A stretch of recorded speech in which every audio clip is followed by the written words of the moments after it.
আলোচনা করব ঘাসফড়িংয়ে যেসব বোর্ডে প্রশ্ন এসেছে এবং যেগুলো ইম্পর্ট্যান্ট সেগুলো আজকে দেখিয়ে দেব। সম্পূর্ণ বোর্ড অ্যানালাইসিস করে আমরা এই ভিডিওটা বানিয়েছি। এই যে মুখপাঙ্গ এখান থেকে এসেছে গ নাম্বার। তারপর এই চিত্রটা বোর্ডে এসেছে, এটা গ নাম্বারে এসেছে। তারপর এই যে পাটা এসেছে, ঘাসফড়িংয়ের পা এখান থেকে সৃজনশীল এসেছে।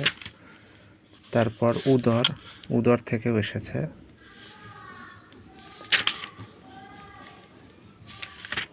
তারপর এই যে পরিপাকতন্ত্রের প্রক্রিয়াটা এখান থেকে এসেছে। রক্ত সংবহন তন্ত্র থেকে এই যে দুইবার এসেছে ঘ নাম্বারে, এই যে দুইবার দাগ দেওয়া। তারপর হৃদযন্ত্র এখান থেকে এসেছে ঘ নাম্বার।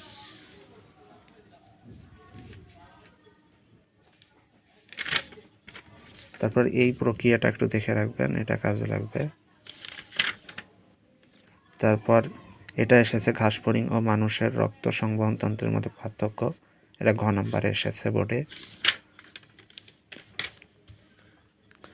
তারপর শ্বসনতন্ত্র, এটা পুরাটা আলোচনা অল্প অল্প করে লিখে এটা দিবেন।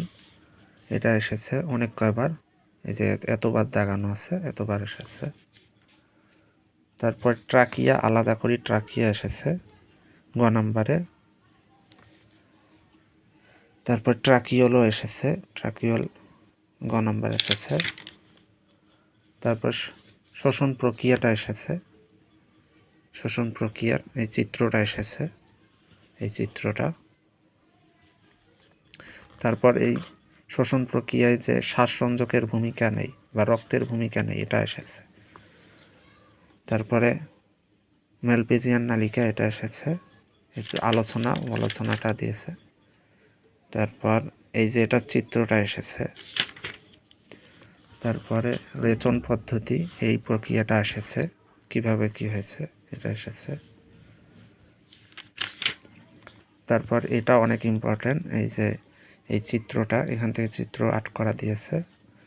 আর এই দর্শন কৌশলের পুরো বর্ণনাটা এটা এসেছে, এই বর্ণনাটা এসেছে। তারপর দর্শন কৌশল, এটা এসেছে তীব্র আলোতে কি হয় আর মৃদু আলোতে কি হয়, এই দুটো এসেছে। আলাদা করে একবার প্রশ্ন এসেছিল তীব্র আলোতে আর একবার, তারপরে মৃদু আলোতে, এভাবে দুইবার প্রশ্ন আসছিল। তারপর চিত্র দুইটা এসেছিল। তারপর ঘাসফড়িংয়ের রূপান্তর, অসম্পূর্ণ রূপান্তর আমরা জানি, এটা এসেছে। তারপর রাষ্ট্রের রূপান্তরে হরমোনের ভূমিকা, এটা অনেক কবার এসেছে। এই হলো ঘাসফড়িংয়ের অধ্যায়ের সৃজনশীল যেগুলো বোর্ডে এসেছে। আশা করি এগুলো পড়লেই কমন পড়বে। ধন্যবাদ। আর এগুলো এইচএসসি পরীক্ষার আগে পড়তে সাহায্য করবে।